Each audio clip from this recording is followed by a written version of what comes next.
जोहार।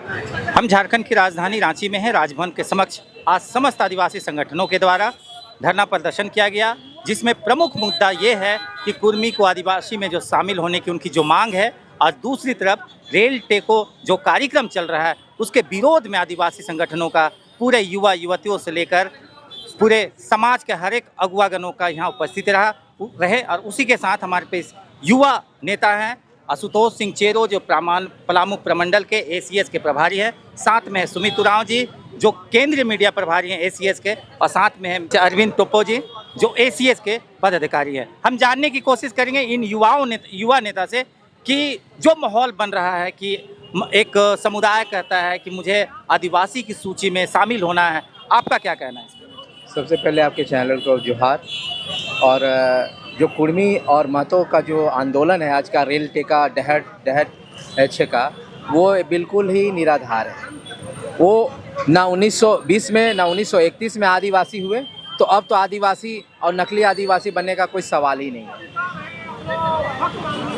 चलिए सुमित जी से हम जान लेते हैं इनकी प्रतिक्रिया। क्या कहना है कि जो ये मांग कर रहे हैं कि हमें भी आदिवासी की सूची में शामिल करें, आपका क्या विचार है? देखिए, ये उनको मनोस्थिति को दर्शाता है कि उन लोगों का कुशवाहा कुम्हार लोगों का शोषण करने के बाद आदिवासियों का हकमारी करने का जो प्रयास हो रहा है, ये इन्हीं सोचों के साथ वो लोग ये मांग कर रहे हैं। वो लोग और स्पष्ट तौर पे है कि उनका जो मांग है वो निराधार है, संवैधानिक रूप से सही नहीं है। कहीं पे डुक के ये क्लियरिफाई नहीं होता है कि वो आदिवासी है या शेड्यूल ट्राइब होने के जो क्राइटेरिया पूरा फुलफिल करते हैं। तो भी जो भी है, अब मांग कर रहे हैं, लेकिन हमारा अधिकार है कि हम उसका विरोध करेंगे। और हम विरोध करते हैं अगर किसी भी तरह से सरकारी महकमा से संवैधानिक सिस्टम जो है या किसी भी तरह से उन लोग कोई भी पहल होती है, तो हम लोग चेताना चाहते हैं सिस्टम को कि इस तरह कभी कतई ये प्रयास करने का भी कोशिश ना हो, नहीं तो फिर इसकी अंजाम बहुत भयानक हो। नहीं, उनका तो वो तो तर्क भी दे रहे हैं, दावा भी कर रहे हैं कि 1931 के सेंसेक्स में हम सूचीबद्ध थे, 1950 में हमको साजिश के तहत हटा दिया गया, हमें पुनः आदिवासी बनना है, जिसकी वो मांग कर रहे हैं। क्या वो सही बातें हैं या फिर क्या है वो सब मामला? आप देखिए, कई जो जनगणनाएं हुई, अगर हम बात करें ब्रिटिश गवर्नमेंट के टाइम से, जब सेंसेक्स हुई 1872 1881 से जो स्टार्ट हुई है, अब कहाँ पे शामिल है आप आदिवासी? कहाँ पे शामिल है? हमें तो सेंसस डाटा में नहीं दिख रहा है कि आप शामिल हैं, लेकिन आपको अगर दिख रहा है तो भाई आपकी नज़रों का फेर है या फिर आपकी समझ का फेर है।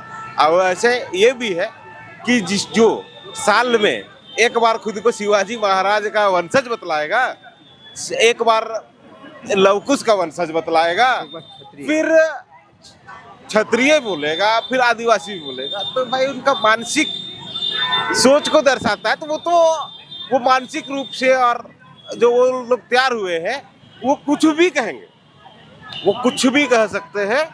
उन लोगों का बातों पे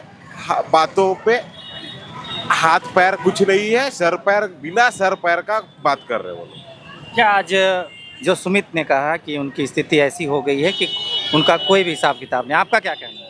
देखिए, बिल्कुल सुमित भाई ने सही बात कहा। देखिए, जब 1920 में उनको ब्रिटिश हुकूमत जब उनको खासकर आदिवासी सूची में सूचीबद्ध कर रही थी, उस समय वो अपने आप को कैसे दरकिनार किए कि मुझे आदिवासी सूची में रहना नहीं है। क्यों नहीं रहना? क्योंकि आदिवासी तुच्छ और नीच होता है। वो वर्ण व्यवस्था में गए, वो अपने आप को कहने लगे कि हम क्षत्रिय हैं, हम शिवाजी के वंशज हैं, हम लवकुश के वंशज हैं। अरे भैया, पहले तो खुद वो डिसाइड, उनके पुरखा डिसाइड नहीं कर पाए कि हम किसके वंशज हैं। और इवन कि 100 ईयर्स एगो के बाद वो कह रहे हैं कि अब हमको आदिवासी सूची में शामिल करो, क्योंकि मैं एक आदिवासी हूँ। भाई, आप आदिवासी कैसे हो? आप लाल पहाड़ साड़ी पहन के, ढोल मांदर नगड़ा बजा के आप नाच लिए तो आप आदिवासी हो गए, सरहुल मना लिए तो आदिवासी हो गए, जितिया मना लिए तो आदिवासी हो गए। आदिवासी बनने के लिए सबसे पहला क्राइटेरिया प्राकृतिक रूप से कि आपको आदिवासी घर में जन्म लेना पड़ेगा। दूसरा कि आपका अपनी भाषा होनी चाहिए, नेक नियम होनी चाहिए। तभी तब आप आदिवासी प्रूफ हो सकते हैं। तीसरा क्या है कि आपको आपका ओरिजिन क्या है कि नहीं सुमित भाई? आपका ओरिजिन क्या है? हम चेरो जनजाति से आते हैं, एवराव जनजाति से आते हैं, मुंडा जनजाति से आते हैं, कोई खरवार जनजाति से आ रहा है, तो हमारा ओरिजिन ये है कि हम रोहतास से आए हैं। हम छोटा नागपुर, उत्तरी छोटा नागपुर होते हुए दक्षिणी छोटा नागपुर की ओर, है कि नहीं, मुड़मा में आए। हमारा ये ओरिजिन है। और उनका ओरिजिन क्या है? ना उनके पास न ये प्रमाण है कि वो कहाँ से आए हैं। वो तो आपको अंग्रेज के दलाल थे, तभी अपने आप को जमींदार बताते हैं। कभी वो एससी को यहाँ पानी भरने नहीं देते, सिल्ली का घटना था ना, अनुसूचित जनजाति जाति के लोगों को पानी नहीं भरने देते थे अपने कुआं में। अब आप कहते हैं कि हम आदिवासी हैं, तो ये एकदम सरासर निराधार है। और एक बात और कि वो रंगासियार हैं, उनको पॉलिटिकली रूप से आगे बढ़ने के लिए रिजर्वेशन चाहिए। यदि उनको सामाजिक रूप से यदि रिजर्वेशन चाहिए था तो अनुसूचित जाति का आरक्षण क्या खराब है?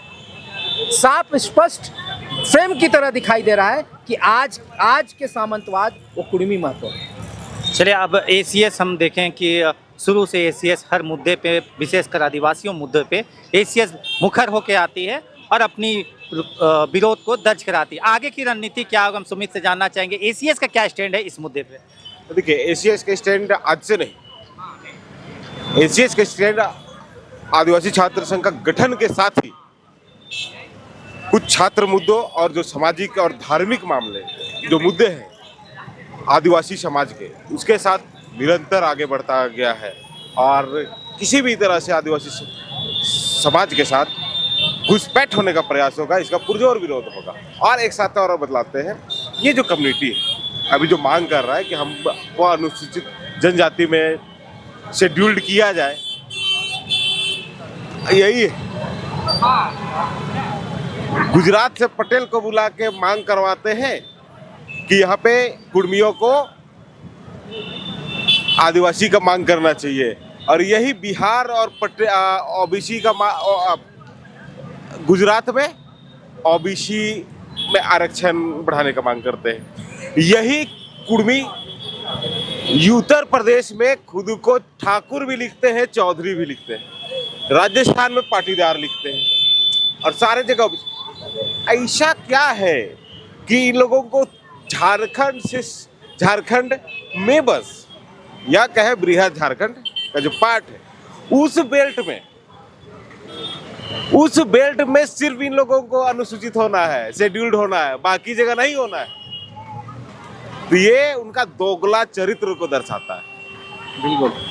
चलिए, अभी हम सुन रहे थे एसीएस के पलामू प्रमंडल के प्रभारी हैं आशुतोष सिंह, और साथ में थे एसीएस के केंद्रीय मीडिया प्रभारी सुमित जी। चलिए, आखिरी प्रश्न लेते हैं। आशुतोष जी, आपको कुछ कहना है? एसीएस के बारे में कहना चाहूँगा। आदिवासी छात्र संघ, हमने सुना है नाम कि ये बहुत पुरानी छात्र संगठन है, और इस संगठन से आदिवासी बच्चे जो हैं अभी बहुत, जो आज हमारे लिए बहुत मार्गदर्शित हैं और मार्गदर्शक बन चुके हैं। बहुत सारे आईएएस आईपीएस बने, बहुत टॉप इंडिया के टॉप बॉटम पे प्रशासनिक पदाधिकारी बने, एमएलए एमपी बने, मिनिस्टर भी हैं। और हम एसीएस जो है आदिवासी छात्र संघ, क्योंकि मैं पलामू प्रमंडल से आता हूँ, और मैं पलामू प्रमंडल को लेकर के खासकर एसीएस के साथ अपने जनजातियों के बीच शिक्षा का जागृति, शिक्षा का प्रसार के लिए मैं एसीएस ज्वाइन किया। और ज्वाइन किए हुए मुझे तकरीबन 1 वीक्स के लगभग हो रहा है, और मैं बहुत ही पुलकित हूँ कि आदिवासी छात्र संघ जैसा संगठन का मैं एक सिपाही बना, पलामू प्रमंडल का प्रभारी बना। इसके लिए एसीएस को बहुत बहुत धन्यवाद। चलिए, आप सुन रहे थे, दोनों युवा नेता थे और दोनों एसीएस से हैं, और अब तमाम मुद्दों को इन्होंने बखूबी अपने अंदाज में प्रखर होकर आप सबों के बीच